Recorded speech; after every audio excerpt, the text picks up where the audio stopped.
In today's video, I show how to take awesome high-speed water drop photos from the comfort of your own home.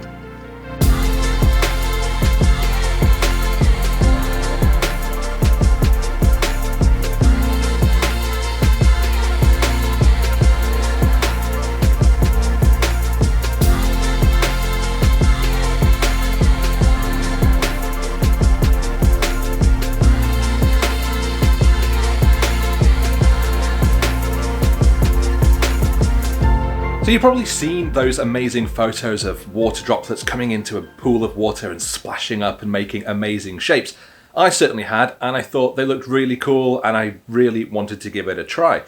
I've spent quite a lot of time experimenting with this, and I have found it to be fairly difficult in that a lot of the tutorials that I saw required quite specialist equipment. In particular, a lot of them required a timed water dropper, which you set up and it drops water and it triggers your camera, and that's how you get consistent results. Now that's fine, but getting hold of those things isn't easy and they're not super cheap, and I didn't want to buy a dedicated piece of hardware like that just to do one sort of creative experiment when I'm bored at home during lockdown. So instead, I've been working out ways of getting really great results by just using the standard photography equipment that I've already got or that you might already have, so that you can do this without having to spend yet more money on photography equipment.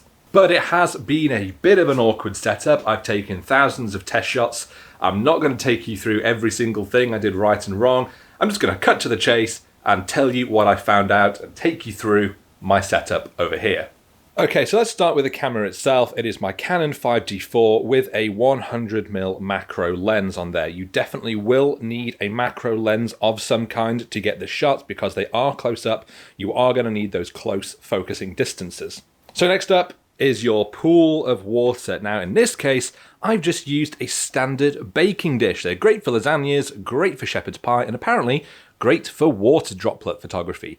I filled this up most of the way with just plain water. It does have a red sheen because I've been using some red food dyes, so it has slightly colored it, but that's not a problem at all. Crucially, it's quite big, so it's giving me a decent area to put my drops into, and it's deep enough that when they hit, they cause quite a big splash rather than it being very shallow where the splash isn't quite so magnificent, let's say. The droplets themselves I am creating just using one of these little plastic pipettes. I bought about 50 of these from Amazon for about £5 a few months ago for something else entirely irrelevant. So it's nice to be able to use them again here. But what you can see I've done is I've sellotaped it to, well, this is actually my existing overhead camera rig that I use when I'm doing top-down product photography, but you don't need to have anything like this. All you need to do is make sure that this is secure in one place overhead. You could maybe lean two chairs onto each other to create like an A-frame over the top, sellotape it to that. As long as it's stable, as long as it's secure, that's all that matters. Keeping your pipette or dropper, whatever you're using in one place is absolutely essential because it means that your drops are always going to hit the water at the same point. That means that you can frame up your shot and get your focus spot on. Every time you drop, it's going down. You know you're going to get a good shot. Okay, let's talk lighting. We've got two lights that I'm using for this. As you can see, I've got one Godox AD200. Now this is just a fairly cheap speed light. You don't need loads of power. You could definitely use like Canon flash guns or Nikon flash guns or whatever. You don't need big, powerful professional flashes. Something cheap and basic like this will do. But crucially, they need to be off camera and you need to be able to wirelessly trigger them. I'm just using the standard Godox trigger, and that works a charm.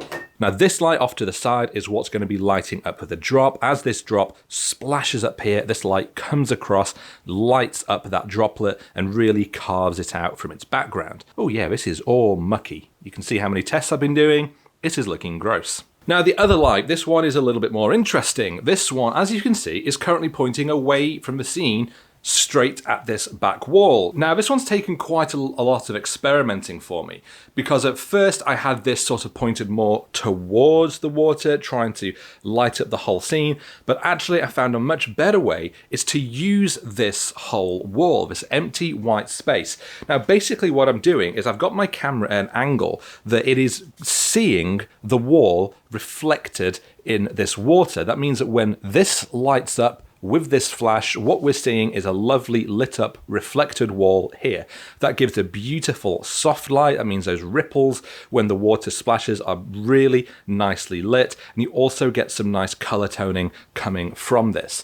It also allows, if I wanted, I could put colored gels on this light, change the color of this wall, and therefore change the color of the water that we're seeing. It's really, really effective. As we start shooting, I'll show you a little bit more about what I mean with that. But this is a really, really good way of doing it, because you don't need to set up big like white panels over your shooting area. You don't need to. I've seen tutorials where they've set up like white sheets.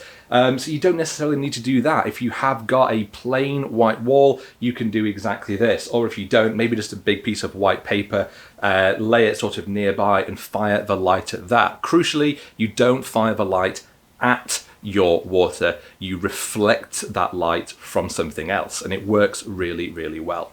Now the camera settings for a shot like this are of course critical, and it's the area that I've done the most experimenting with and that I found tricky to get right at first. So the first way that I tried doing this was using high-speed sync and using a very, very fast shutter speed of about 1/1000th of a second. And it sort of worked, but the results didn't look great, and then I had to use a higher ISO speed, and instead I've gone a completely different direction with it. So instead of using an incredibly fast shutter speed, I'm now using a shutter speed of around 4 seconds. Now, I know what you might be thinking, 4 seconds, that motion is going to be blurred, the water drop comes in, it's just going to be a blur of water, it's not going to look good. Well, that's not the case, because what actually happens when you do high-speed water droplets like this, it is not the shutter speed of the camera that freezes the water in place, it's actually that quick burst of light. So what's actually happening is that I'm leaving the shutter open, I'm dropping in a couple of drops of water, and as they hit the water, I'm firing that light, that just gives a very, very quick burst of flash, and then the exposure stops taking, and even though it was 4 seconds long, it's only seeing that very, very quick burst of light, and so everything is frozen absolutely pin sharp. So I'm using a 4-second exposure just because that gives me time to start the camera going, reach up, do the drops, and then press the flash firing button. I could do 2 seconds if I was a bit quicker, or I could do 10 seconds if I needed enough time. My other settings that I'm using a very narrow aperture around f14 in order to try and get more front to back sharpness on that droplet, and I'm using the lowest ISO possible, that is ISO 100 on my camera. Even so, using such a long shutter speed does mean that it's capturing a lot of ambient light, so when I'm shooting I'm gonna have to be turning all of these lights off and make sure that my room is pretty much as dark as possible to make sure that none of this light is in my shot. Only the burst from my flashes will be visible. Okay, so let's just have another look at my scene then. My camera is set up and I've got it on live view just so I can kind of have a rough idea of what's going on. It's quite challenging to get your focus right in the first place because I'm focusing in the middle of the water, somewhere around here-ish. But it does mean that you've just got kind of the front of the dish and the back, but that's fine. We can sort that out later on. It takes some fiddling to get the position right, but you know, experiment, see what works best for you. Maybe you've got a bigger dish, or maybe you've just got like a big wide tray and you don't need to worry about getting the edges in frame too much, but this seemed to work quite well for me. So to get my focus, I need to use the dropper, and that means I bring up some of my liquid to the dropper, because of course it's all secured in place. I don't want to be moving it around. Fill it up with a liquid, and then I can just drop it, a couple of drops, into the water and just pay attention to exactly where it is, where it's landing. At which point I can basically put my finger in roughly the area where I saw it, not roughly, exactly the area I saw it, and I can just make sure that that is where my frame is set up and that's where I'm focused. Okay, so now everything's set up. We've got our scene, we've got our focus, we've got our lights, and we've got the dropper secured nicely in place. So now it's time to actually start taking the shots. And as I say, we need to have a dark room. Right now this isn't going to work, but I'm going to show you the process so you can get an idea of how I'm taking these shots. So step one is making sure that my lights are firing. Now, if you're just using a wireless trigger, there is a test button and you can just press that and your lights will fire. You can keep on pressing it. And because these lights are on fairly low power, they're both on around 132 power, they can fire pretty quickly, and also they fire a very, very quick burst of light. So everything's set up. Here's how we actually take our shot. We go to the camera, we start taking our photo. I also do have a wireless, well, not a wireless trigger, a remote shutter trigger here, which I can also press. We can press that. That started taking its photo, drop, and I missed it completely. Okay, let's try it again. Take a photo, drop, and take the flash when it hits the water. So I did get a bit of a shot of the water hitting that surface and creating some ripples, but it was very overexposed because of all this ambient light. But the next process using this technique basically is trial and error. It takes patience, it takes time, it takes a lot of repeating the same thing again and again. One of the reasons why it's more difficult if you don't have one of those automated droppers is that you just have to figure out the timing for yourself. You literally have to drop, and when you see the water hitting the surface, that's when you fire your light. There isn't an automated way. There isn't a do it, wait a second and do it. There isn't a, I don't have laser triggers that's seeing exactly when it breaks the surface of the water to take the shot. I'm just doing it by eye. That means some shots are going to work, but most of the time I'm just going to miss the water droplet altogether. But for me, that has been kind of the fun of it as well, because every water drop is different. You could do 3 drops rather than just the 1. You could do a whole pipette's worth in one go and see what sort of weird shapes it makes as it hits the water. So as a result, every single shot is different. The water creates different shapes, and you can get really, really interesting shots the more you keep going. I think last night when I was doing these tests, I'd probably taken about 1,000 photos, 95% of which were garbage and would be immediately deleted because they were just empty little tubs of water. I missed the splash completely. But when you do get those nice ones and you look at them on the back of camera, you go, wow, that looks really, really cool. So from this point, it really is just a case of doing the same thing again, opening that shutter, doing the drops and hitting the light at just the right moment. And with a bit of luck, a bit of practice and a bit of patience, you should be able to get some really good shots. So for now, I'm going to turn the lights out and I'm going to get shooting. So, as we say, the process begins filling up the dropper. And then I'm going to get my light trigger and my remote shutter in hand, ready to go. Step 1, set the camera going, like that. Drops. And I missed it. Okay, so that's a shame. We're going to do it again. Drops. I sort of got a little bit of a splash there, but we'll keep going. Set the camera going. Drops. Take one flash. And that's lovely. Lovely sort of ball of red hovering above the water. But we'll keep going because every one is different, as I say, and sometimes I'll try doing a little bit more. Sometimes I'll just try and do one tiny drop. It entirely depends. So what I haven't talked about though are the liquids that I'm using. Now in this was just water. It has been slightly colored red by the dye that I've been using, except that in the photos it looks blue because of the white balance and because of the flash that I'm using. In this pipette in here is just more water with a bit of red food coloring and also a little bit of milk. Now milk basically makes the water more opaque, which means it's also going to catch the light more and also stand out from the blue water that bit easier. So I actually found that that's a pretty good solution to use. I haven't used glue or oils or cream I've seen in some. just standard things around the house. Apparently almond milk works quite well if you are dairy free. And again, missed it completely that time. And I will miss it most of the time, and sometimes it'll just look a little bit messy. I found some that I've got a perfect nice sort of round ripple with one red orb hovering above it. It looks beautiful, very simplistic, very minimalist, very peaceful. Others I've got more of a bigger splash, that crown of splash coming up, which looks a little bit more dramatic.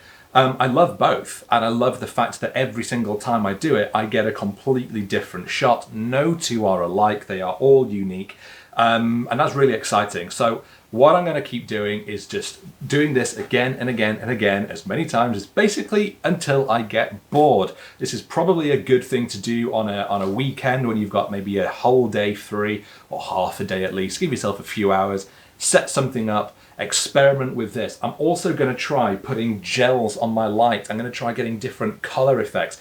I'm going to maybe also try using different colored water droplets to drop in. I've got a few hours now, so I'm going to experiment and see what I think works well. And after this, we're going to take things over into Photoshop and show how I will do a little bit of retouching to make these shots even better. So I've jumped over into Lightroom, and in this folder already there are about 295 photos which I've sort of gone through, and these are only the ones which were at least semi-decent. Shots like this or this one, there were at least 3 or 4 times this many on my actual memory card, but most of them were like I completely missed the splash. It really is all about trial and error. You have to take a lot of photos. It takes a long time, but eventually with enough perseverance, you will get some shots that you really like. If I just organize these by my ratings, because I have done some ratings on some, and we can see that I have got some interesting splashes going on. This is what I'm talking about, getting different types of splashes with every single one. Like, I love the simplicity of this, of these, well, 3 and 1 mirrored balls of liquid coming in. There's a very nice sort of peaceful symmetry, which I'm really keen on.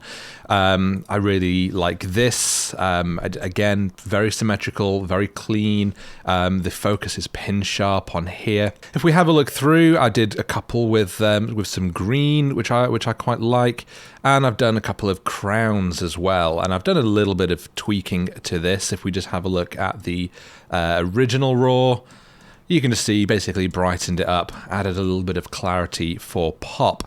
But one of my absolute favorite ones that I've done is this one here, because we've got that crown, the elusive crown, and you get this by having one drop which creates that column, a column just like this one, and then that second drop hits that column, and that's what creates that splash crown on top. Now, that is something which is so much easier to get if you are using one of the timers that I'd mentioned, where it very accurately lets 2 drops go in exactly the right time to create that. Doing it yourself pretty much is just luck, and out of the probably couple of thousand shots that I took, I only got 3, I think, that I managed to get with that crown, this being one of them. And this was certainly, I think, my favorite. So I'm really, really pleased, and I thought I would just go through some hopefully quite quick edits to show how I would take this shot further. I think it looked really great as a raw file, but there's a lot that you can do with this sort of photography to really take it further. So we'll start with what may be the obvious, and I'm just going to raise that exposure because it is a little bit dark. I'm going to increase the shadows quite a bit on the splash itself. Now, it's going to start looking a little bit washed out, but that's okay because we can fix that. The things that I really rely on to try and really get that water looking almost glass-like and like it's a really amazing 3D sculpture is clarity, dehaze, and texture. I have a clarity, dehaze, and texture tools I don't usually use a lot in my photography. In landscapes, they can look really nasty, but actually in this, ooh, it makes a difference. So let's just raise that clarity slider up, and as I do, just notice what it's doing to that shot. The dehaze as well is bringing some stuff in. It's getting a little darker, so let's raise that exposure back up. We could even increase those shadows even more. And look what it's doing in just kind of almost sculpting that water. We can do the same with the texture as well, because that as well really helps these small lines inside. If we just go before and after, we can see already how much difference that is making to our shot. It's looking really, really nice. So I'm going to do a crop as well. And I think I'm going to do this as a 16:9 because I really like having a lot of a negative space around the splash, which really kind of shows that it is one splash in a big pool of water. If I cropped in really close, then you wouldn't kind of get that impression. That's just a personal preference. It could also work just going very much as a one-to-one and focusing in on that splash. But, you know, that's entirely up to you.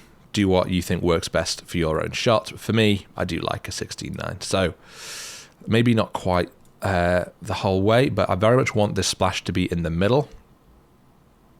I'm going to make sure that that it's nice and straight, but I think the sort of the horizon line that we can see on the back, which is actually kind of the edge of the dish that I was using, that isn't quite straight. So what I'm going to do is actually straighten it up based on the actual splash itself. So I'm going to make sure that this line is going right from this top bit straight down to this top bit, which it is there. And it's not quite straight with that background line, but that's okay because we're going to come back to that later on. I'm just going to move it down one. There we go. In fact, actually, I'm going to bring it back out. That's a little bit too tight of a crop for me, for my taste. That, for me, I think is about spot on.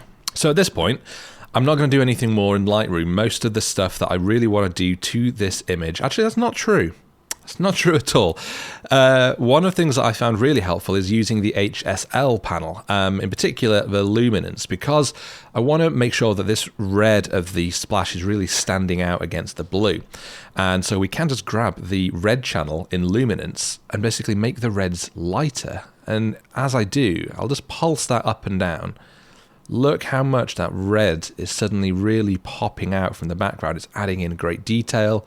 Looks lovely. There's a little bit of orange in there, but I'm going to grab that orange hue and make it more into the red, so we've got a real sort of rich blood red on this splash, which looks great. There is some purples in the scene as well, including in the splash, so I'm just going to have a quick look, move it either side, and see what I think of those purples. And actually, I think bringing it down to the blue looks quite nice. Not all the way necessarily, but a little bit, because it's almost like you can see through it, and you can see sort of more of that blue. If it's up here, it all sort of merges with the same red tone. I like the fact that there's a little bit of kind of difference in the color. We've got the red on the rim of the splash, but in that middle canopy, let's call it, it's got a different tone. So that's kind of cool. I'm also going to grab the blue and move that slightly down away from being a sort of a purpley blue and much more into a cyan blue, which I think gives a real nice color contrast with the red itself.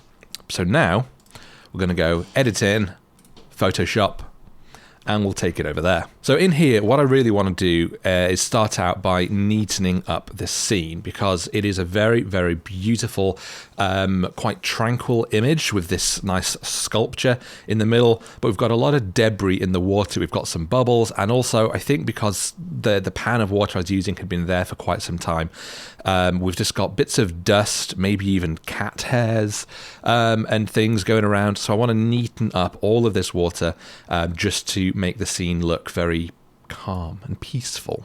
So I'm going to duplicate the layer so that we're starting from a good place. And I'm going to start off with the spot removal tool, the healing brush, bigger size. And for most of these, I should just be able to click. You know what? Some of these is going to work, some of these it won't. These spots up here, I can just click on them. Click, click, click. I'll zoom in later on, and for I'll try and keep this fairly quick. If I was doing this for my own stuff, my own portfolio, I'd make sure that I'm really zooming in at almost like a pixel level, just to make sure that it is done very, very well. you know, it's worth taking your time over this, because if you find afterwards that, oh, you've got these noticeable spots that you didn't remove early on, it's a bit of a faff to try and go back and fix those. For some of these larger ones, I'm not going to use the spot tool. I'm actually going to use the patch tool. That's going to allow me just to draw around it, move the patch to a different place, and it is basically perfectly sort of cloned that area into it. It's a much more, I find, accurate way of doing object removal like this. So I'm just going to go around, draw on these. So you got the idea. This is kind of how we're going to do it. So let's just skip all the boring stuff, and we'll skip ahead until when it's all done. So I think that's pretty much all of the bits of debris that I want to remove, and I think it's very clear how much of a difference that makes. It means that now we've got this mill pond still bit of water. Let's turn that off. Before, all these dots and bits of debris looks very messy. Now, smooth and calm, except for only our splash in the middle. But we're not done yet, because we've got the issue of the horizon line, as it with horizon line. It's just the edge of the pan, and I don't want that either. I want the water to seamlessly blend. The colors are the same, so we've just got this dark line. So I want to remove that dark line and just have it blend nicely. So I'm going to first of all duplicate this layer again, and we're going to use the patch tool here. So I'm going to select that first, but then I'm going to go and use our polygonal lasso tool, and I'm going to select here, basically draw a box around this line, then select our patch tool, and we can just drag that patch to here, let go, and Photoshop has done most of the work for us. It isn't perfect, and so I'm going to do it again.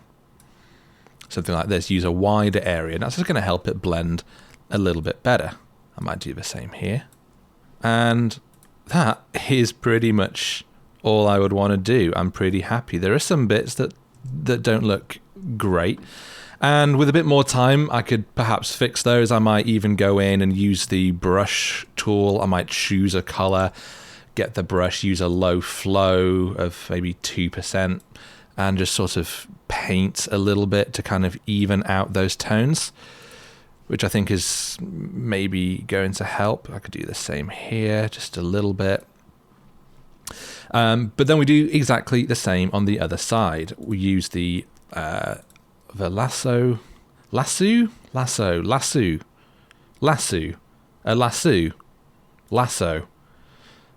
I can't remember how I say it anymore. Pretty sure lasso is how an American would say it, and lasso is how it's supposed to be said. Anyway, so I'm going to do the same, move that, and it's basically done it for us.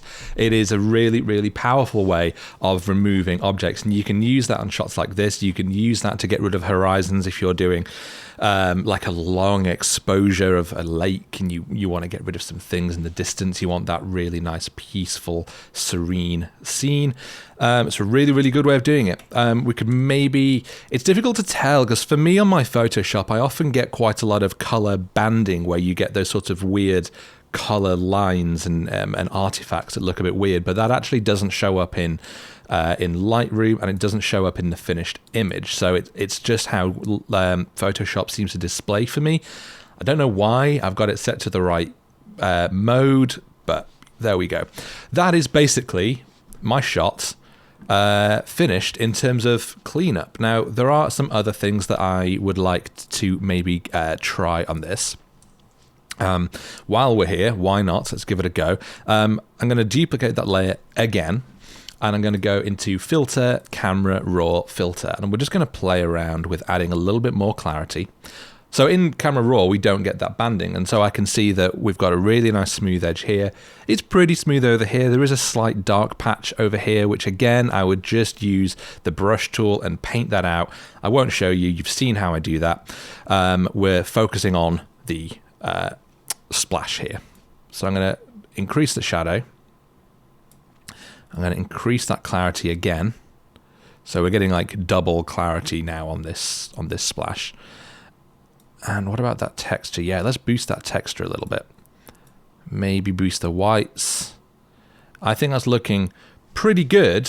I'm really focusing on the center of the splash here.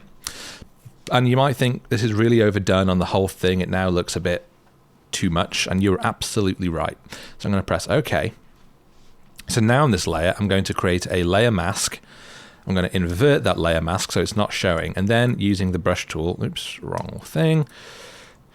Brush tool back, a small brush size, something around this, and a low flow, I'm probably going to go 5%. I'm now just going to brush that effect back in on the stem of our splash, both sides, making sure I'm doing the same for the reflection, so that looks great as well. And I'm just going to gently paint it in on the crown, just like this. So it's not going overboard. We're not putting that clarity everywhere. We're really just putting it on the stem. It's a small tweak, but look how much now those like strands of color are standing out. It's a small little touch, but it makes a big difference overall to the shot. So now if we look at the whole thing, it's got so much more impact. Really like it. So Control and S will take us back to Lightroom. Here it is. The last thing I'm going to do is just go down to my my detail panel. There is quite a bit of image noise in it, so I'm going to do noise reduction. I'm going to go quite far because I think it can take it, but I'm going to counter that by adding some sharpening. Quite a bit of sharpening, actually, up here. But I'm going to use the masking tool. Now, here's a little tip. If you press and hold Control as you're using the masking tool, sorry, not Control, Shift. No, not Shift. Command or Alt. There we go. I'll find it eventually. Then you can. It turns to black and white, and so you can see exactly where it's going to be applying the sharpening. And as I move the masking up, what you're seeing here is that everywhere that's white is where it's going to apply the sharpening. So we're seeing a lot of sharpening being applied to our background, and I don't want any sharpening on the background. We wanted to remove noise, and we just want it on those like sharp details of the splash. So as I move that masking up, you'll see it disappear from the background, and here is only now we can see applying to, in fact, let's zoom out. It's only applying to the actual fine details, this splash. Don't know what this is over here. Oh, it's a little dot I forgot. No problem. We can do spot removal, smaller size. Don't know how I missed that one. Bing, gone. Great news. Okay, back to our detail. There we go. So we're seeing just those details that are going to be sharpened. That's great because it means I can increase that sharpening. I'm still pressing and holding on my Command or Alt key so you can see exactly how much it's doing. If you increase the radius, you get a bit more, but it starts to look a little fake. So I'm going to keep it there. And our detail, about the same level. So it's actually quite a lot of sharpening, but this is quite an abstract object, so it can really take quite a bit of sharpening. If you use that much sharpening on, say, a portrait, then you'd get a lot of weird artifacts. It would look fake on their skin. It wouldn't look very smooth. But this is a glassy, smooth subject. I think it can take it. If you look very close up, maybe a little bit noticeable, but I think it's fine. And I think it adds an extra little bit of pop to this shot. You can barely tell. But I can tell, and I really like it. So that is basically everything that I would do to this shot in Lightroom and Photoshop. We've decluttered it. Let's look at our original. Straight out of camera, it's dark. The colors are a little bit drab, and we've got all of this sort of debris in the water. And by just spending a few minutes in Lightroom, tweaking that exposure, tweaking those colors, and then cleaning it up in Photoshop, we've got this very beautiful, serene shot that I'm very, very pleased with. This crown shot took a lot of commitment on my part. I had to spend hours doing the splashes. I was really, really thrilled when I finally got one. I got this other one with like a sort of a floating disc, but unfortunately the focus just wasn't there. It's a real shame because if I'd have got this in focus, man, that would have looked really, really cool. So that is disappointing. This is another one that I got when I'd used an orange gel. I kind of wish I hadn't used that gel. I don't know, I've done a lot to these colors. Here is the before, and I don't know why, but it's very washed out, so I had to do a lot to kind of bring back that contrast and detail.